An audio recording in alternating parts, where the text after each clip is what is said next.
Welcome to The Deep Dive. This is where we take sources you're curious about and, well, we dive deep. That's the plan. And today, we're looking at something pretty unexpected. Definitely unexpected. We're talking about Ryoma Maeda&Romantic Suiciders, covering the absolute classic Ventures track Pipeline, a synthesizer garage punk version. Yeah, it's quite a combination. And we've been digging into Ryoma Maeda's official website news, interviews, trying to piece together the story behind this cover. So our mission today is basically to figure out the why and the how, what was the spark, how did they approach it, what makes this synth-punk take on surf rock tip. Right. It's a fascinating clash of sounds. Okay, before we get too far, let's give everyone a taste. Here's a little bit of Ryoma Maeda's Pipeline. Audio snippet voice. Oh, see. It's pretty intense. Not exactly the beachy vibe of the original. Not at all. A Japanese synthesizer garage punk band covering an instrumental surf rock standard. It definitely makes you ask questions. Okay, so let's start there. The inspiration. What actually made Ryoma Maeda think, yes, Pipeline, but make it synth-punk? Well, it seems the key influence he points to, and this is really interesting, is Yellow Magic Orchestra.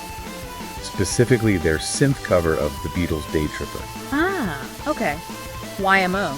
So that makes sense. That history of electronic bands reinterpreting rock classics. Exactly. It wasn't just let's use synths. It was that specific idea YMO captured taking something familiar, something rock, and twisting it with electronics in a way that felt cool and surprising. It really appealed to him. So it wasn't just picking a random old song. There was a specific feeling, a precedent he was drawing on. Precisely.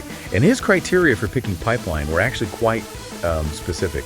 He wanted a classic rock tune, something well-known, but crucially, one with a really clear, strong melody. Why the strong melody? Because his thinking was that a distinct melody like that would translate really effectively, maybe even more surprisingly, onto synthesizers. Could amplify that YMO-style jolt, taking something you instantly recognize. And making it sound completely new. Right. And Pipeline has that incredibly iconic guitar riff. Yeah. It was sort of the perfect test case for this idea, like hearing an old friend suddenly speak fluent synthesizer. An old friend who's had a lot of caffeine, judging by that clip, that jump in speed, the energy. How did they tackle transforming that laid-back surf feel into something so urgent?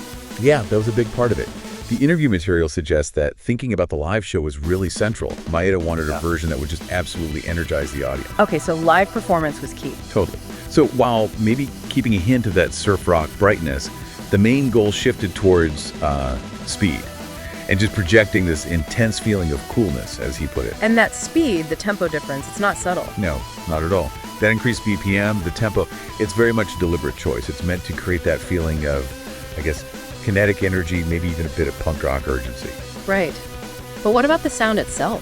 Did they try to mimic that classic Ventures guitar tone? Especially that muted tick-tick sound? That seems almost impossible on a synth. That's actually a really key point. Yeah. And the answer is a definite no. They didn't try to replicate it. Really? But it's so iconic. I know. But Maeda's reasoning, which I found fascinating, was that the tick-tick sound is so intrinsically guitar. It comes from the physical act of playing the guitar that way. Okay. So trying to force a synthesizer to make that exact sound would, in his view, kind of miss the point. It would actually undermine what makes the synthesizer unique, its own sonic character. So it's about letting the synthesizer be a synthesizer, not a guitar impersonator. Exactly. Celebrate the instrument you're using. Don't just imitate another one. It says a lot about their approach, actually. It's true reinterpretation. That makes a lot of sense. Okay, so let's talk about the band itself. Ryoma Maeda&Romantic Suiciders. It's not your standard lineup, is it? This whole synthesizer garage punk band concept. What does that actually mean in practice? Right, so the band really formed after Maeda released a solo album called Fantastic Suicide. When he needed to play that stuff live, the band concept came together. And that's when this synthesizer version of Guitar Wolf idea popped up. Yeah, that's the description they use, which is, pretty evocative. Guitar Wolf are legendary for their super raw, high-energy, leather-clad rock and roll. Imagine that energy. But with the synths instead of guitars. Exactly. And specifically, shoulder keyboards, guitars, paired with the leather jackets, the whole aesthetic. Wow. Shoulder keyboards and leather. That is definitely a look. So what's the actual lineup? It's really minimal. Just two people on shoulder keyboards out front, and then a drummer laying down this really driving, powerful beat. Two guitars and drums. No bass, no guitar at all. Nope.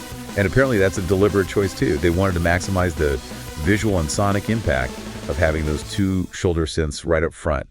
It really puts the focus squarely on the electronic element, that dual synth attack. So this Pipeline cover, it feels less like a one-off experiment and more like a perfect example of what this band is all about. I think that's spot on. It embodies their whole concept, Wow. which leads into what Maeda actually hopes you take away from hearing it. Okay, what's the hope? Well, obviously he wants people to enjoy it, to get a kick out of this energetic, unexpected version of a song they probably know. But he also stresses that this cover is really just one piece of their overall sound. It's like an entry point. Yeah, exactly. Yeah. An invitation to explore more. He specifically points people towards their album, which translates to Synthesizer Garage Punk Band. He wants you to hear how they apply this idea to other tracks, their original material. Makes sense. The cover gets your attention, then you check out the album. Right. And the website itself, where we got this info, it's set up to encourage that exploration too. It's not just the music. What else is on there besides the interviews and news we looked at? Well, you've got the usual stuff, band profile, discography, news updates, but also things like lyrics, which is cool, and even a personal diary section from Maeda, giving more insight into his thinking. Plus, contact info. A diary. Okay, that's pretty in-depth. Yeah, and the site links things together smartly. Like, the news posts have tags connecting to other covers they've done, collaborators like Ema Grace, release details, musical styles. It lets you follow these threads deeper into their world if you want to. So it sounds like Pipeline is meant to be a hook, yeah, but also a showcase, a demonstration of how they can take something established and completely filter it through their unique synth-punk lens. Absolutely. It really highlights their willingness to mess with genre lines and just fundamentally reimagine sounds using different tools. It's been a pretty fascinating deep dive, tracing this path from, classic surf rock to this really high-energy synth-punk interpretation. Definitely. We've seen the influence of YMO, the deliberate choice of Pipeline, the focus on live energy, the faster tempo, and that really conscious decision not to just copy the guitar sounds. Right. Respecting the synthesizer's own voice. And then there's the band's whole identity, that synthesizer guitar wolf concept. The two shoulder keyboards, the minimalist power trio setup. It all fits together. It really does. Yeah. And it leaves you with something interesting to think about, doesn't it? Yeah. What's that? Just how technology and, maybe more importantly, different approaches to using technology can completely revitalize familiar music.